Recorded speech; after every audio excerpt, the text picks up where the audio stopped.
to be able to say, hey, as a nation, we all go through this. We all, have these experiences and these connections. And to really say, how can I pass that story on to my children in a way that they'll understand, they'll be proud of, and to create a uniform vision across these schools to say, we're all the same in this, and we all have our different, unique traditions, and how beautiful that is.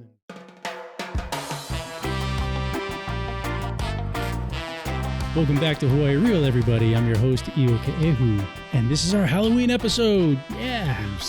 Scary. I got with me buddy Mitch, aka Indiana Jones Taylor. Yeah, I got the Aussie deal going. It's an Aussie hat?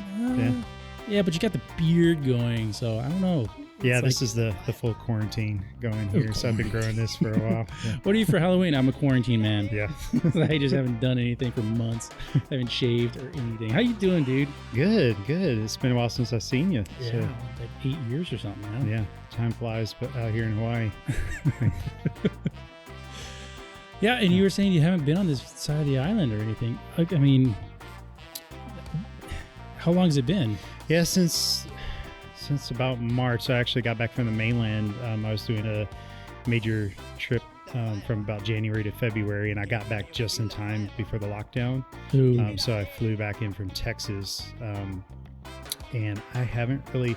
The only time I've been over here was when we had that hurricane, and I drove around the island just to kind of check that out as it was coming in. Check out the hurricane as it drove. When was that? It was summer, I think, or last year.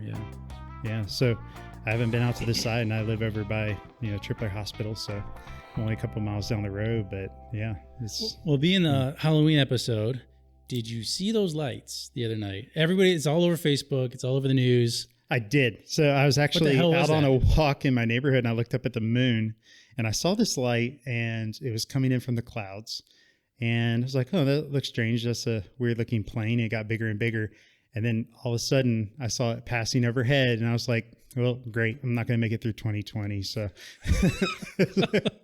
but yeah, as I figured it was something to do with something crashing through the atmosphere. And I was like, well, that's really fitting for this year. But, I looked up on the news, and I saw, a lot of other people had that on the video too. It turned out to be a satellite or a rocket booster or something coming in. Satellite. So, yeah. People like to say it's a satellite. It was definitely aliens, but or launched rocket, like re-entering the atmosphere. Because I got a buddy who is a former Air Force guy, and so he's used to looking at planes and stuff like that from the ground up.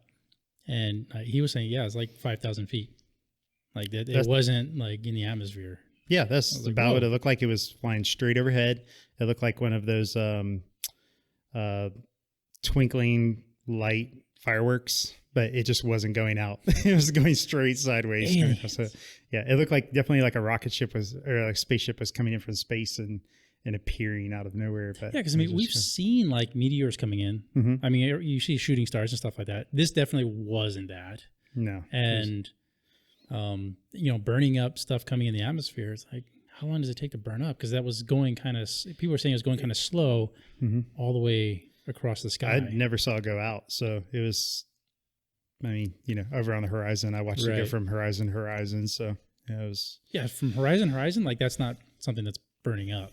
Yeah. But just the opportunity to see that, I don't know how often that happens. So apparently they said it happens pretty often, but for it to come overhead in your view is, pretty rare. But I think they try to do it over the Pacific anyway. So yeah. Lots of places to crash that don't hurt people. So to tie that into my costume, the Navy had seen and released videos of their fighter pilots like tracking and catching UFOs. And they released it, and like they've said, the Navy has said that, we don't know what these are. Yeah. And the government has come out and said, we don't know what those are, UFOs. We can't explain that. Yeah. And this year, I think the FBI or something released that these things are real, and everything's so crazy. People are just like, okay, whatever. Like, but COVID, right? Like COVID's covering everything, yet the government this year has said that there are UFOs. Like, people, come on. Yeah, so it's been, just COVID itself. One of the reasons why I haven't come over here on the side is just My wife works in the hotel industry. I used to work in the hotel industry. So I think it's a scary time for a lot of people out here. But I think it's also personally from my perspective, I've been lucky to not have been affected, with friends and family. My heart goes out to everyone that has been dealing with, tragedies in this time. I think it's a really good time to really step back, especially like what I was saying with me on the mainland. I was just running and put 20,000 miles on the road over this last year. And it's just time to just sit back, analyze. And I think it's a time for, especially here in Hawaii, for us as individuals to diversify ourselves, and as a community, as a state, as a nation, to really say, hey, we've been going in one direction. Let's figure out ways to really hone in our capabilities and make sure that we can diversify ourselves for tragedies that can come up in the future, or just different opportunities. So I think Hawaii is very positioned. I think the government here is actually looking at ways to do that. We're, especially me in my position, I'm the CEO and co-founder of Pascots, and I work with the factories in China and over in the Asia Pacific theater. And then I'll work with retailers on the mainland, our destination for our products. And we're right in the middle. If you look at technology companies as well, you look at, everyone's positioned in California. There's some companies moving over to Texas, but a lot of the business dealings and our operations and shipments and the factories are all still over in Asia. So if we can position ourselves here in Hawaii, to me, it's been the perfect spot to really work through. So, we're definitely a tourism state. We'll always be that way. But to say, hey, we can provide some other value here for people across the nation and build some incentives for, companies to come out here. So, where things are scary, I think it's a time to look back and say, hey, there's opportunity in this. Let's position ourselves. Let's make sure that we're as safe as possible. Still make sure to cover our ends on that side of it. But to say things are scary, I mean, I know this is a Halloween episode. And you're talking about, building Hawaii and building its economy outside of the tourism. And we're in a perfect position in the middle of the Pacific to be a conduit between the East and the West. Mm-hmm. But what's holding people in Hawaii back from doing that? Is there a fear factor in that? So I think that we've been running full speed. So everybody's comfortable in what they've been doing. I found in my life, personally, and this is how I would project that out in maybe a national level, is say, hey, we have a lot of comfort in just running a routine. And because we don't have the time to sit back, we're running 24 hours a day from sun up to sundown, and you're just used to things being that way. And it's very scary when you feel comfortable in where you're at. And if you can sit there and take a step back and be like, hey, how can I do things better? And it's taken something like this for us to actually step back and look at that. Like we've noticed, one of the positive aspects is just the traffic. I think everyone said, hey, that's the one thing, that we're all, we can sit back and be like, hey, I feel like I'm in, Maui or something now, instead of, this chaos. Yeah, so the lack of traffic has been great. The lack of traffic. Yes. So yeah, to clarify, but now we can say, hey, maybe we can change our workforce to where we work certain days. And I think that's a program that I heard that they're looking at, say, hey, how about if you don't have to be there every day? We work and accountants come in on Fridays or something, and we have a team meeting downtown. But to have people work from home as much as possible, to really work on infrastructure and things like that, is an opportunity out there for people to, and the work-life balance too. If you look at that, I mean, that's what people come to Hawaii for, is, the nature. You have the city right here, you have the mountains, just a mile away. Yeah. So to be able to have that work-life balance, is something that Hawaii can really, turn the wheels on and provide that value. Yeah. So. I don't like the whole 40 hours a week, 5 days a week, 8 hours a day kind of thing. Yeah, have like a nap somewhere in there. Yeah. 10 a.m. nap, mandatory. Yeah, have a siesta, right? Yeah. I mean, was it France or one of those European countries is Like Spain, trying to go to France, like Italy. a 4-day work week or something. Yeah, there's some Norwegian countries, I think, too, that are doing that. They're finding that people are more productive if they have less time at work. Yeah. Which is like different than how we're thinking, right? It's like, send you to work more time so that you can do more work, but that's not what happens. Like people go to work for long hours and they end up not doing as much as they would if they were going to work for, say, just a handful of hours. And then they're kind of rushed to do, X amount of work in that 5-hour time. But then they're motivated to do it in that small amount of time because they have a surplus amount of time off of work. Does that make sense? Yeah. And, even just taking away the commuting time, that takes away stress levels. It allows you to, because people don't factor in the fact that they're commuting. And Hawaii tries to win the award with, I think, San Francisco every year on, the Hawaii's worst like one of the worst traffic cities Honolulu is one of the most worst traffic cities in the nation. It is. Yeah. And it's funny, I think right at the exit, I saw an article where the exit at my house is like the starting point, I think. So I got lucky and with the hotel industry, we were a little bit off from the, back when I used to have to go to Waikiki every day. You're offset by like an hour or two from, the normal 9 to 5. But. I had a buddy who worked out of Manhattan and lived in New Jersey, and he'd commute like 60 miles. I was like, how the hell you do that? You have to take like 3 modes of transportation to do that. Well, no, he was driving, but it was still like the length that he would have to drive, but then he would be able to accomplish that in like an hour. Whereas here, if you try to go 60 miles, if you're like 60 miles away, like you're packing luggage and lunch and stuff like that. Like 20 miles here is a long commute. That's town to Kapolei. Like that's a long when commute. the zipper lane broke down a few years ago, and man, I can't imagine being stuck in that. So so it's definitely coming from the mainland and seeing. I was from Southwest Virginia, so to me it was getting to Walmart was 5 minutes at any time of day. So we didn't really have much traffic out there. So coming out here, that was definitely a big culture shock for me. Right, is it southern West Virginia or southwest Virginia? Southwest Virginia.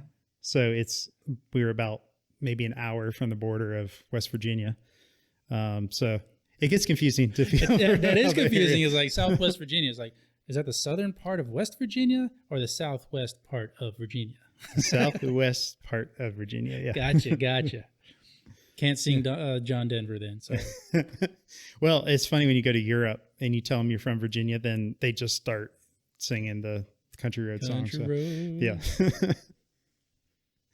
Well, we got the hats for it. I know. Yeah. Start belting out. Yeah, I figured I'd bring the Australian floppy hat. We're a little bit closer to Australia than the mainland Texas. But you got the Texas look going for you. Top gun. Yeah. Born in Texas. Did you know that? Yeah, I was born in Texas. You were? I was too. Totally born in Texas. Fort Hood, Texas. Where at? Fort Hood. Fort Hood? I'm from Waco, so right there. I was down in Hewitt, so you were about 20 minutes away from me. Mm-hmm. So I was only there for like a year as a baby. Yeah, don't remember it much. Yeah. But I'll take it. My social security number says I'm from Texas. Yeah. It's on the passport. So. It is. Interesting. Yeah. So anywho. Yeah. So I think, just coming from a personal perspective, and just understanding that fear and being able to sit back and look at like, what can we do as a nation? And from my perspective is I've found that the more I've gone out there and taken risks, and the more I've, just put myself out there in the most random kind of aspects in life, the more it all comes together, the more you realize you're going to be okay. The more you realize that you start collecting people in your life in a mutual relationship kind of a way to when all of a sudden the light bulb goes off, it's that much easier when the moment comes. So you have an idea, and that's how Pascots was actually created. Is you start to collect these stories in your life, and then all of a sudden you realize the need, and you connect that need, and then you have a community there to help build that. So especially taking that back into the COVID situation here with Hawaii, is saying, hey, we can do this as a nation. Like, I think just to collectively realize, hey, let's figure out ways. Maybe it could be through programs, government programs, but to say, hey, how can we create incentives for people to go out there and take those risks, right? So with Pascots specifically, I started out my childhood, and it's funny, and I like to think of life as collecting stories, because at the end of the day, that's all we have, right? Is our memories, our stories, what we share, what we pass on, what our grandparents have passed on to us, what our parents have passed on to us. And that's what creates your culture and your society and the things you can really look forward to and living in those moments. So for me, my story would start off in just thinking back, if everyone listening can think about a time in their life when the smallest little thing that happened, they wouldn't realize would turn into one of the biggest moments of their life. Like, for instance, when I was, I think 3 or 4 years old, my parents went to Switzerland on their honeymoon, or their, just belated anniversary. And I don't know how I remember this. I was only 3 or 4 years old. But I was really angry that they wouldn't take me with them. And they brought back, all these toys and things, and the Heidi story. So I don't know if you've heard of Heidi in Switzerland, where she lived in the mountains, and she goes back to the city, or she lives with her grandfather in the mountains in a mountain cabin, and goes back to the city, and she's staying with her relatives there, and she becomes sick and frail, and they take her back to the mountains, and then she gets healthy again. It's kind of a folklore story from Switzerland. But I remember seeing the pictures and the visuals and the cowbells and all those things. And eventually that turned into, when I was in college, I had an opportunity to do study abroad in Switzerland. I was like, okay, jump on that, which turned into me traveling everywhere, because that just opened my eyes to the European theater and started branching out. And my father was someone who traveled around the world. He worked for Alliant Tech, and he sold missiles across the country, but he would always come back with toys. So I would always want to be like that. I would always want to travel, but obviously when you're a kid and a teenager, you just want to be with your friends. But after that, when I got out and grew up, then I wanted to go see the world and do the things he did. So you got the Santa Claus look going, bringing in toys from all over the world, growing a beard. So Mitch, you've been all over the world. You've been at all the continents, you said. Yeah, all 7 continents. Antarctica. So before I hit 30, it turned into my goal. So I think I ended up on Kilimanjaro, was kind of like right before my birthday in March. And I did that in February. And that was my finale of, I didn't go out expecting to do that. But once I hit 6 continents, and I'd done Antarctica. So I was like, well, that's the hardest part of it probably. So then I did my finale on the top of Africa. But I think through those travels, I really understood going out there, taking risk, and really understanding the world through a perspective that I feel very privileged to have experienced. You kind of see everything as a moving part, and you realize everyone's awesome everywhere you go. And so the things you see on the news, everything's doom and gloom. And it's, I've met some of the most friendly, happy people in these countries, and just realizing that when you put your mind to something and you're going to go out and just have fun in the world, and just live for the experiences, create those stories, and you create this perspective that is just unmatched, and there's no way that you can get that out of a book, right? And I love reading and researching about these things before I go do them, but just to kind of have that snapshot vision of my perspective now of the way the world works, the way people are. And it's something that I'd like to share with everybody. It's a very exciting thing to experience. So it's taking those risks. I was out in Guam for a little bit. I said yes to an opportunity out there. We're working, contracting with the government, going back to the small things that really change your life. I had a friend named Alan, and he was one of my high school friends, and he had family that had a business out there. So I said yes to that. Went out to Guam. We flew immediately from Guam to Alaska. and we're working the fisheries up there. I'd actually done the fisheries a couple of times up in Alaska, but running our way down. But you just create these diverse experiences where you're just at the equator burning up, and the next day, literally you're freezing cold in Alaska, and just saying, wow, this is crazy, this planet we live in. And by the time I got to Alaska, I had maybe negative $100 in my account. I was running off a credit card, and we happened to have a really bad season at the time we landed there for the fisheries, and we thought we were going to make a bunch of money. And I was living off of ramen, and just that was one of the most terrified times I've been, just with my bank account. Like, what do I do? And I had to rent a car, and it was like the $100 I had left for that day to rent the car to get to where I was going. And then you realize you're okay. Like, it's kind of like when you stretch out and you go beyond what normal people do. Other people kind of pick up on that, and they're like, "Oh, that's crazy." Okay, I want you on my team. A little crazy. Right? Yeah, yeah. So you're building stories, and so the crazier things you do, the more people jump on board, and they say, "I want to follow that." Like, I would say for the listeners out there, if you have an idea, like say if you're like, "Hey, I want to raise money, and I'm going to walk a mile around a track. Will you donate to me?" Versus I'm going to run across the country. It's a whole different thing. Or I'm going to paddle in a canoe across the Pacific from Hawaii to the mainland. Like, there's a different level of people following you. Right. You're doing something that nobody else is really doing, or very few people are doing. Exactly. Yeah. And to run into those situations throughout my life where I've been scared, you keep putting yourself in situations where you're scared, and you realize you get out of it every time. You're going to find a way. Then when you have an idea that you're really passionate about, and you've met all these people in your life, you've created these connections, then you're going in directions and is being flexible and not knowing really where it's going to end up. So don't be so hardline in one direction what you're going to do. So you learn the flexibility factor. I've learned that when I traveled.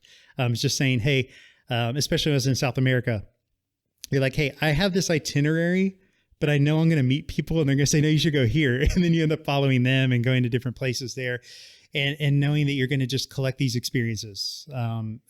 So going back to that, I ended up from Alaska. I went back to Virginia, where I'm from, and then had the opportunity with the same family to start up in Hawaii. We were actually working with a restaurant startup called Wyland. I'm sure everyone out here knows who he is. I know who Wyland is. He's a graffiti guy, right? Yeah, no. All over the building. So you're an artist too. I am. I have not really put pen to paper for a long time, but as I was growing up, that was definitely one of my central things I love to do. I think I'm more artistic in mind and creative and thinking about things, which goes into our products again. But just putting those things together. But we started off with Wyland, the restaurant, and I really love that aspect of what we were putting together as a big operation that we were going to put together that eventually didn't pan out the way we wanted. But I land in Hawaii. I'm living in Waikiki. So just starting off on a high note there, and just really loving life there. So we actually had a location that was going to start up by the Hard Rock Cafe and Monkey Pod area out in Colina. Mm-hmm. So I got to paint with Wyland. We had this big mural. I painted an ocean, about a 90-foot mural, painted a beautiful ocean on the background. And then Wyland came in and ruined it, and he painted whales all over it. Why would he do that? I don't know. It was worth so much more until he... Right. I know. I need to talk to him about that. He ruined your ocean by painting whales all over it. Ruined. So, that fell through. Then I got in the hotel industry, and then previously before that, when I was in college, I was doing sales. So it was an internship with Southwestern where we went door to door. They send you about 500 miles away from home. So I was out in Indiana, out in the country, selling children's books. When there's the internet. So it was like selling, an igloo to an Eskimo, and you're like, okay, so if I can do this, and it really taught me the value of rejection, and going back to saying, hey, going out there, taking risk, and really having communication, learning how to persevere through things that scare you. So got through the hotel industry, and then with one of the partners, his name is Mike McBreen. We ended up meeting up. I had my daughter in 2017, and we had he happened to fly back out to Hawaii, and there was a product out there as a pacifier holder. And so my daughter is obsessed with it. She used it all the time. If you lost it, you're in trouble. So she was just using that. We were sitting there for dinner. He said, "Oh, that looks neat." And so we said, "Yeah, well, I had this idea, but I was looking up how to have it pass, and it was just not going to happen with my level of knowledge and how to do this." And so we put our heads together as one of those napkin deals. And my other friend, Pete Sheehan, he went to Virginia Tech with me as well. And we've been best friends out here in Hawaii. And we both had our children together. So we had come up with that idea, looked up how to do it. We're like, this is not going to happen. We're just two guys that work in the hotel industry. And so you're looking to create more of a pacifier holder type thing. What was your idea at that time? So starting out, we wanted to create the pacifier holder. So once again, creating the need for what we as game day dads, we like to call ourselves, is, just really having that passion on Saturday football for college and Thursday night football and bringing back those experiences that we want to pass down to our children. Right. And so I was like, I can look up, like, the first thing that moms and dads do when they're having their kid is like looking up, all their favorite college products. Right. And I'm like, there's something out there for everything. You can find a bottle opener, you can find anything with the logo. Why is this not out there yet? So that was one of our first initial things we were looking at. Then when I met up with Mike, he had a lot of experiences through some great global brands for 20 plus years. And so he was really experienced in the logistics and, bringing that in through the factories and production side of it that we had no knowledge about. So he was actually the one that said, "Hey, let's make these things like fun and whimsical and fun loving so that we can, make this something that the children will really latch onto." I was like, great idea. Attached to my friend from high school, Adam. And I knew that he created these like fun loving looking characters too, and different aspects. And he ran some t-shirts and stuff in his company. I said, "Hey, can you create me something that looks, like big eyes, like a Japanese kind of a version?" And he said, "Yeah, like it's called the chibi look to it." So he ran a couple mock-ups and nailed it right away. I was like, okay, that's it. That's what we need to do. And so then came up with that concept. Now, we had no experience with licensing either. So because you're looking at these, and it's all like NCAA schools and stuff. Yes. So right now we're focused on college at the very beginning. So then it was going out there and saying, "Hey, we have all this set up. Like you basically have to put all your paperwork together." And so then using my sales experience, so going back to saying, "Hey, I don't know where this is going to take me from these experiences, but I've been across the country multiple times. I love these schools. I know all about, just road tripping, going out there. So I get to road trip. I get to do sales. I get to go talk to all these licensing directors and say, "Hey, let's bring everybody together as a nation. And this is what we want to do." Because personally, me as a dad, this is what I need. This isn't out there. This is the story I want to tell. But you need to tell the story to the universities and say, "Hey, this is how we're going to bring this together. This is why this matters, because this is something that's not out there." So I talked to over 200 retailers across the nation, figured out what they're looking for, what they want. I found there's a lot that needs to be done. There's a lot of what's out there is just kind of there. Like you throw a logo on it. Okay, cool. There's so much more to it. Telling a story. My personal story from Virginia Tech, and a very powerful story coming from my perspective, is I grew up in Texas, in Waco, and we were around the Baylor area. So growing up, I thought they were like a pro team. This is 80s, 90s. And we would go there and have a little group of kids, and you go watch the game. They would invite you to the locker room, go out on the field. They would give you their gloves, and you're like, "Oh man, this is awesome. This is like the Dallas Cowboys." You just don't really know the difference when you're like 6, So, got through that, and I'd always say, "Hey Dad, where did you go to college?" And he'd say, "Virginia Tech." And I thought that was Baylor, because you don't know. Yeah, there's just nothing else. So, okay, cool. Okay. That means Baylor. So eventually my dad did get transferred. We had the opportunity to either go Arizona or Virginia. Went to Virginia because Southwest Virginia, right there in Blacksburg, Virginia Tech. And so he was so proud to be able to bring me there. And I remember my first game going, and Virginia Tech, it was right in our prime. We had Drunken Miller. It was 96 when I first went there. That's when we moved.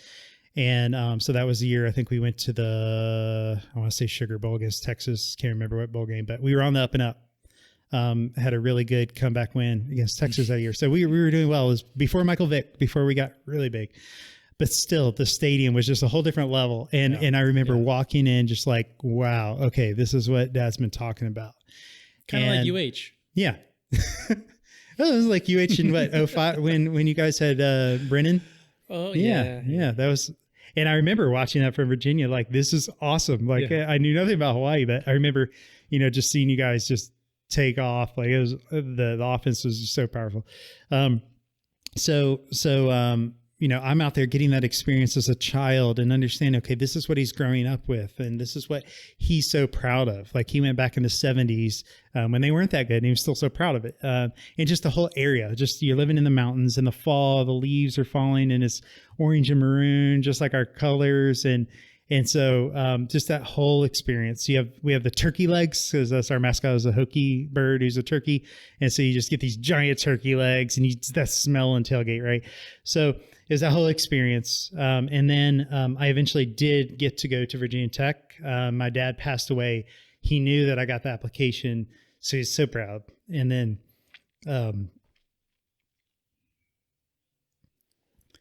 what do you remember most about your father? Well, I love the fact that he loved to share the experiences with me. Yeah. Just him traveling around the world. Yeah.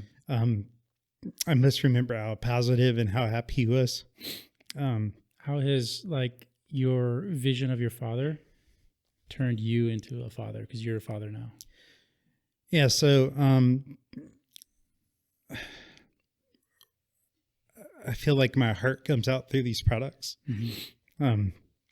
The other thing at Virginia Tech was we had the tragedy there while I was at university there, and just seeing how the community came together after that. I went back a year or two ago, and they still do like a remembrance run. Mm-hmm. And this is, that was 07, 13, 14 years later. We're still coming together as a community and sharing that positive light. And that's when I realized how proud he was. There's nothing quite like making your parents proud. It's more I want to bring that out to the nation. Because it's been such a beautiful thing across the nation when I've been traveling to really understand how everyone has this, feeling for the university. They're all bringing their children out. They'll have that passion. And to be able to say, hey, as a nation, we all go through this. We all, have these experiences and these connections. And to really say, how can I pass that story on to my children in a way that they'll understand, they'll be proud of? And to create a uniform vision across these schools to say, we're all the same in this, and we all have our different, unique traditions, and how beautiful that is. And to have put that 20,000 miles on the road and just get that snapshot, quick view of everything. I can be out in Arizona. You have the desert, you have that atmosphere, you have that feeling, and that translates into a different energy than you have when you're in the Big Ten and you're out there and you're in Ohio or and it's like a little bit colder in the seasons, or you're down in the SEC and you're down there in Auburn or, Alabama, and you have that, just a whole different feel, a whole different atmosphere. And for everyone, I know that this is a story that all families are sharing, and that's what I want to bring out there for everyone. So, yeah. So Mitch, it's been amazing that, just to see what you've done and what you've created here. I love entrepreneurs, and I love the entrepreneurial spirit, and to see something this huge come to fruition from somebody that's, living in Hawaii, and, just kind of, even for me, it blows my mind, Yeah, it's crazy what happens when you have an idea and you, like I said, when you spent your life creating these scenarios that you don't realize how they're all going to come together. A lot of trying times in your life where you say, why am I doing this? Why am I going through this?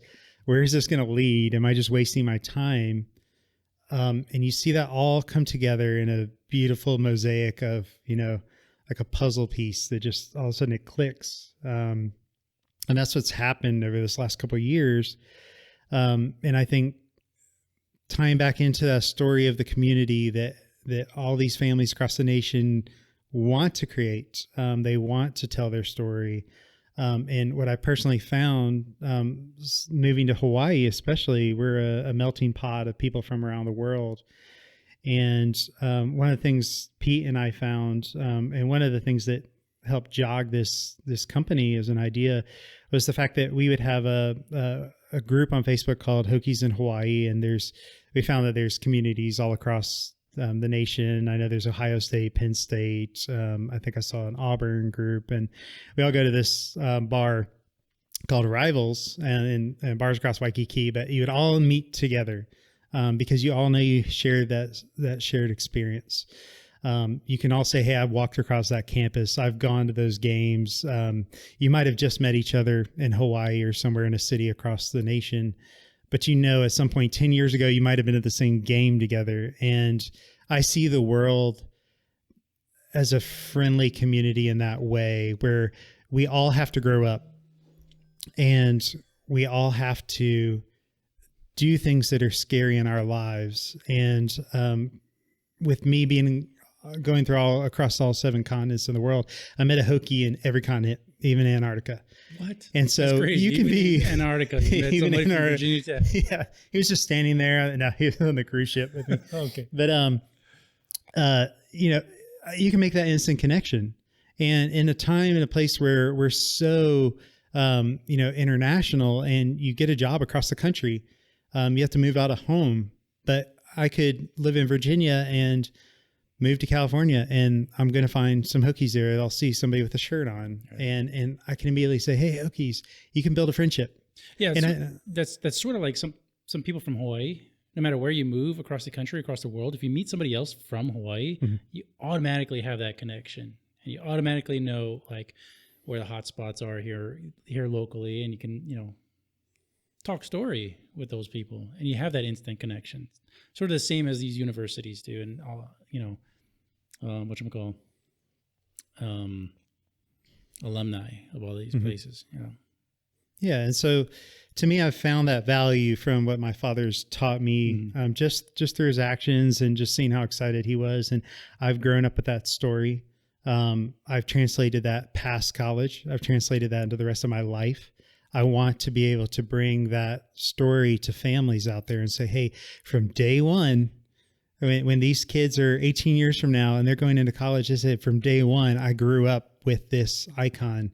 I grew up with this. And then they graduate from college, they move to a scary place far away where they're so unsure of so many things, but they know that they can connect in a way, no matter where they go. They can find new friends in those aspects. And I translate that through a visual, artistic way.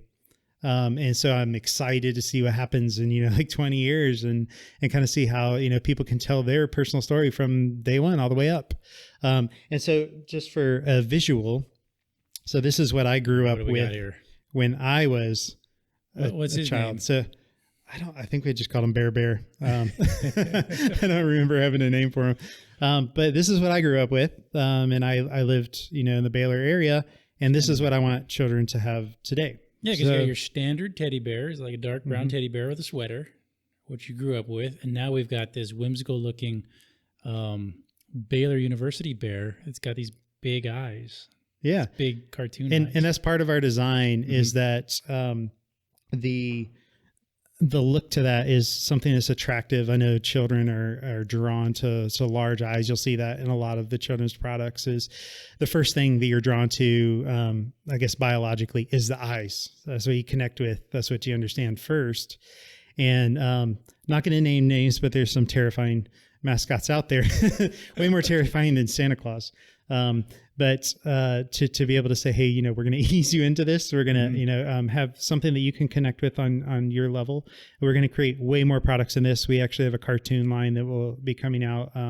We have some bibs and some other surrounding products that will be coming out in that aspect. So a lot of exciting things to come. And just to show you real quick, so this would be our pacifier holder. So this was our first idea to market. And so we would have the pacifier that connects, so you can choose any pacifier you want. We know the kids do the choosing on that. And we have a fun opening aspect. So it's kind of like I like to say it's like the iPad where, you know, you open up the box and everything's nice and put together. So easy snap strap, so you can just pop it on and pop it off. So you can put teethers on there. You can put, you know, anything a child would use. You can snap it to backpacks. So you can put that, even if you're going off to college, you can, you know, slap that on a backpack, a book charm, or hang it from your car review mirror. So, yeah, there's an infinite number of uses for that little guy right there. Yeah. So we spent a lot of time on the design for all of these. And once we got that rolling, it's been very easy working with the production companies, and they've done an amazing job putting amazing detail into all of our products. So I'm really excited to get it out there and tell the story. We're going to be creating our major launch. We have about 35 schools to start off with coming out. So we have a few schools out there now. You can check our website, pascots.com. But we will start a Facebook group. I'm going to have videos as we come out with each product.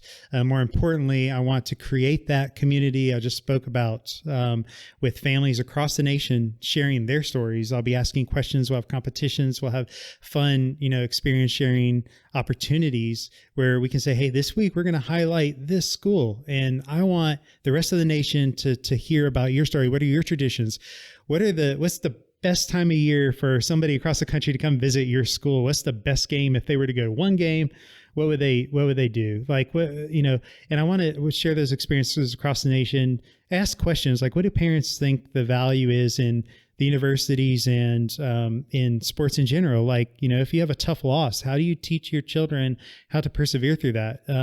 You know, you have high expectations and you don't meet those. Maybe you had a really bad season and you're let down. How do you teach your kids? There's so many opportunities to go into, you know, just the tailgates before the games and say, look, the world's a big, fun, happy place. If you want it to be, we can create that as a nation. And so it's telling that story in a fun way. So all the trials and tribulations I've gone through in my life, it all makes sense. And it's just, now it's fun. Like, I'm having an amazing time. So we're going to create that community. The fun thing is we're going to create, we have our Zebra. This is our mascot. A Zebra, I like that. Yeah. So we have the Zebra. He's the referee. So he's kind of like the referee of all the mascots out there. But we'll be creating, the only way you can get this is if you actually enter in the competitions that we'll be hosting on our Facebook group. So I'll be having videos coming out as soon as we launch these products. And as we feature the teams, I'll create opportunities to win the exclusive Zebra plush. Oh, no, because then you're going to start having those guys go for like $200 on eBay. Oh, yeah, they'll be on eBay, and you'll see them. And our first mock-up was the Hokey Bird. So we have like the Hokey Bird tail on there. So this was just our design when we were coming up with the concept. So he'll be coming out too. But everybody can recognize your product different from any other plush by necessarily just the eyes, or is there any other?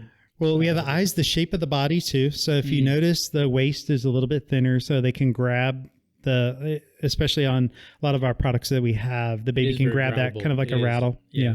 And so we've created the design around that. You can put a squeaker inside there and give the dogs. Squeaker toy, yeah. Create dog toys too, because our motto for our company is introducing the ones you love to the teams you love. So we love our pets as well. So that's an opportunity there. So sky's the limit with these things, man. And it's like once you get going with a company and a brand like this, and you feel how successful it is, and even after all the hardships that you've gone through, then you look on the next project or the next product, and it's like, oh yeah, we can do that. We can do that. We can do that. Oh yeah. You start looking at how you can do things, not how or why you cannot do something. Oh, exactly. And through the licensing process, you're hit with wall after wall after wall after wall. and you realize, hey, that's not the final answer, you know? Right. So you just say, hey, what is another way to do this? Like, how can we find a way, right? You know, it's the tried and true thing you hear from every motivational speaker is find a way.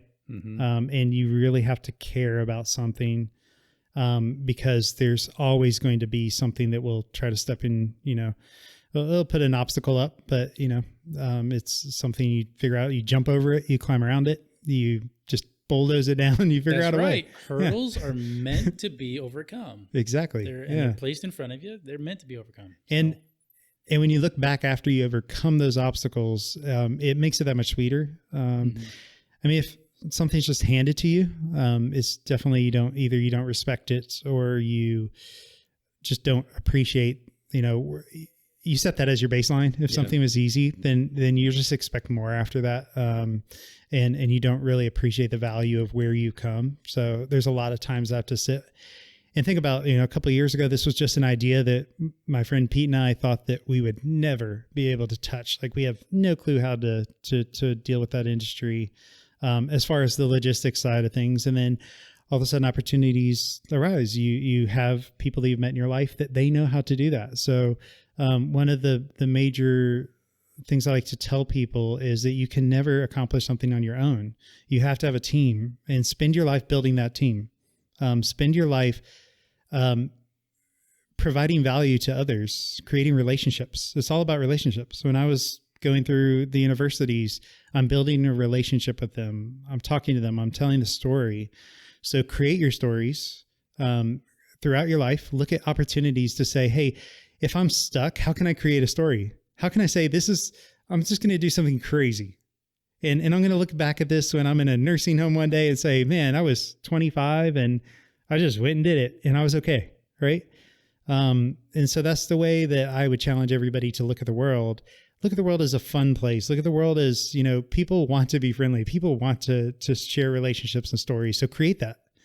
And I'm proud and humbled to have the opportunity to do that with this company. And, you know, even crossing paths with people like yourself. I haven't seen you for 7 or 8 years. And, yeah, man. And, you know, we were just talking about this before, where you say, hey, 8 years ago, you'd say, hey, I'm going to be on your podcast with some plush dolls and about universities. And that would have been a crazy idea 8 years ago. If we're talking and we're like, hey, if we could look in the future and see that, you know, one of the next times we'd be talking with each other, you would have a plush toy company and you'd be coming on and being interviewed on my podcast. Be like, what? No, we're not doing that. What are you talking about? It's crazy. Yeah. So, you know, you want to play fast and loose too, and say, hey, it's very important to have a goal, but to also be flexible and realize that's probably not really what it's going to look like. And it'll be better, you know? It's not always, so just don't be fearful. And the more opportunities you can create out there, the more chances you have to stumble upon something that you love. But once you find that thing, you need to ride it like a bull. You're wearing the cowboy hat, right? So to go back to the Texas analogy, you need to like hang on to that bull and don't let go, because it's not going to come easy. But it'll be so worth it. So, I think this is a great time in Hawaii right now. If we want to look at things positively, to say, let's step back, let's be creative. Let's figure out ways to provide value in what we know that Hawaii is amazing. There's so many things. Let's capture that and not just limit ourselves to one thing, you know. As a nation, don't limit ourselves to say, you know, we are this. Say, you know, we're thousands of different things. How can we be awesome? You know, how can we just create the story of America? Like, what do we want that to be? What do we want that to be as a nation? What do we want our relationships to be like? And now is the perfect year. You know, we're coming up on 2021. So our New Year's resolution should be to do something like that, you know, as a nation. So I'm excited. Me too, man. I'm very excited. This has been great. Mitch, it's been awesome having you on. Anytime you want to come back on, let me know. We can get you back on. Definitely. And share your words of wisdom and your experiences and your stories, man. I want to hear more about Kilimanjaro and the tundra of Antarctica. You know. Oh man, if you want to do a travel podcast, I can load you up with stories there. We might have to.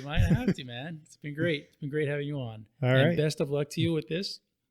I don't think I have to say good luck because this is a winner right here. Right on, man. All right. All right. Stay happy, Hoy. Aloha.